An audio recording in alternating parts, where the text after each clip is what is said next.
So the second Wu Dang hand weapon that we're going to look at is going to be the plough. This is going to start with a double-handed spear to the neck. Okay, so Mukesh is going to slam his hands into my neck. He's going to be palm down. Now, my response is going to meet him the other way. So all I'm going to do is this.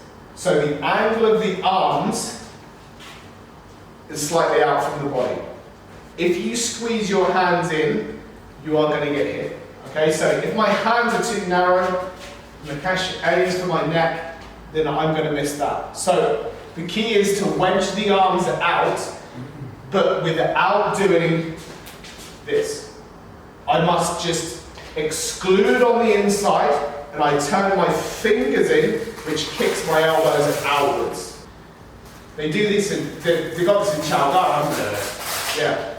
So these wrist movements are really important because that's going to affect the position of the elbow.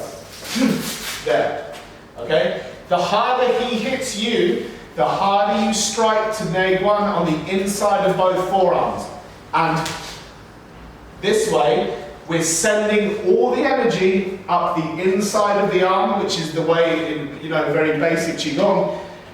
Energy down on the outside, energy up on the inside. If you want to stop the flow, you go against the run of energy. So for this one, this is against the flow of energy. If I want to put more energy into a point, I go this way, okay? But that's something else we'll cover.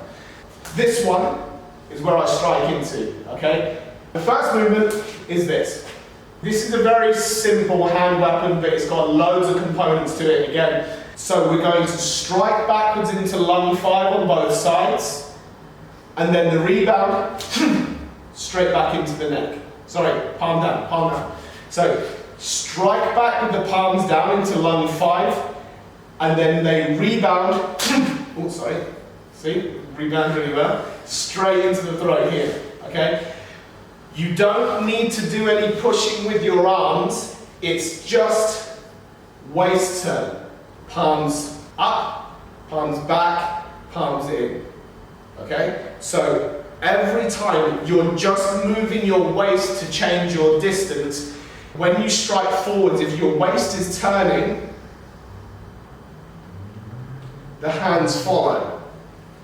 So every time you draw that waist back, that's going to draw the hand back, the other one follows, and then you go back into the neck. So just to start off with, this does become a flow drill, though you will find that it works so much better if you just do it as an individual section, reset and go again, okay? Because otherwise you lose the emphasis. We need 3 components on the working side. The partner who just feeds the first shot, they just stand there and get hit, okay? But it should be quick. So as the first one comes in, this one, strike back, and then back in. Now, as a flow drill, as soon as I go to feed the hands back in, that's when your partner will start their side. Strike back, there. Strike back.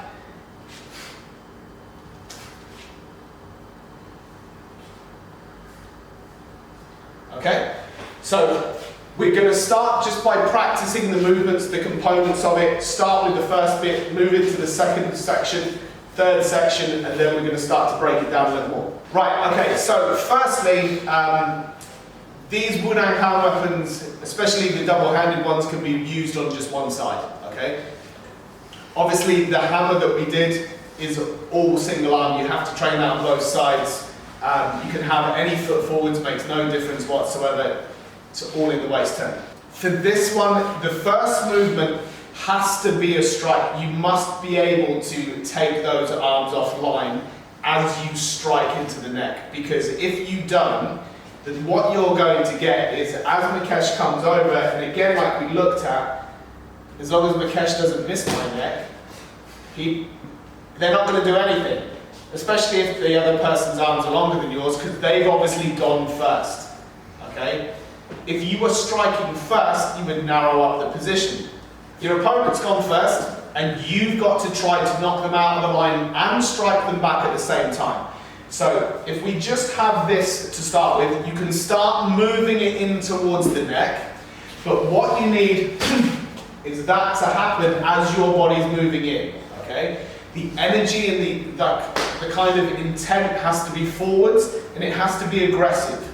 So from this narrow, this one here, there's a good chance that my fingers are going to end up in his eyes or his throat without me even trying. So if you get that structure correct, that's what's going to happen. If I look to block, then what happens here is that it just gives him another chance to attack, and I've given him no deterrent. As I stick my hand forward, it's the same amount of effort for me, but that's going to give him something to think about, okay? Now, this backward strike is going to be from here, like this. It's not downwards, you're just going to cut back, okay? So dropping the wrist is nothing new. It's exactly the same as you would do in other martial arts. And again, to get more power, you drag the waist. So when you're doing it on both sides, it's that settle. It's where the hands are forwards and the hands just sink slightly. Your fingers should still be well above shoulder height, because what happens here is that if I slam those down, look what I'm getting next. Straight on the bridge of the nose, okay? And even that's not going to save you. So that's why you don't drag. You have to strike, okay? And from here to practice this one, you have to have the pad literally elbow length away, which is pull your elbow into your side and just let it sit there. And you must start from a static position in the neck, okay? There, okay? My hand is going to rebound straight back into his, sorry, let's just shuffle this way. My hand is going to rebound into his neck without me having to do anything, which is what makes the technique really nice. So, from here, as soon as my body centers again, because I'm pulling my waist back to the right to drag my right hand back, I can't stay here because he's there, okay? So he's got me lined up completely. So, which is why my waist turns back to the left, and now I'm halfway back to my next strike. So, from this position here, you want to start with your fingers on the neck that the pad's there.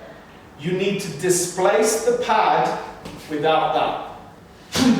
There. My waist whips to the side and then back. Just like that.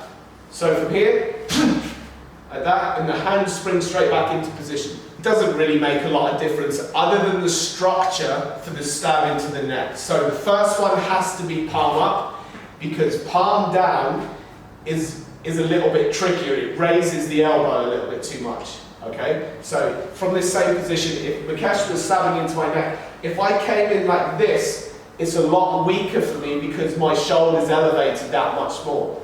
If I sink my elbow, that's going to be a much stronger posture. So from here, the first movement we want to look at, this one, okay?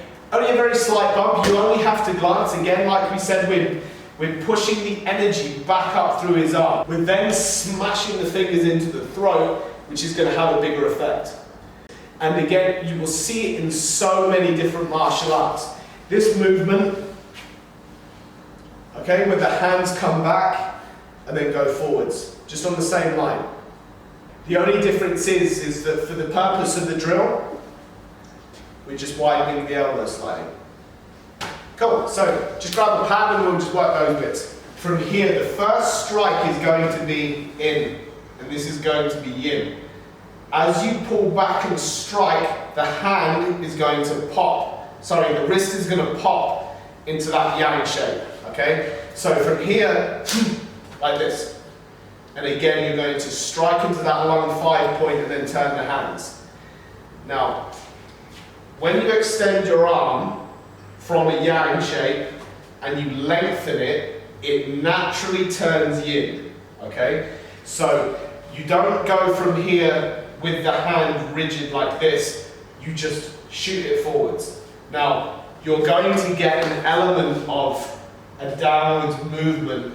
So from here, you're going to pop the wrist, is going to be yang, and then that bit is going to be the power that you put on the end of the strike. So from here, if you move your hand in this way, you've got a good chance of wrecking your fingers.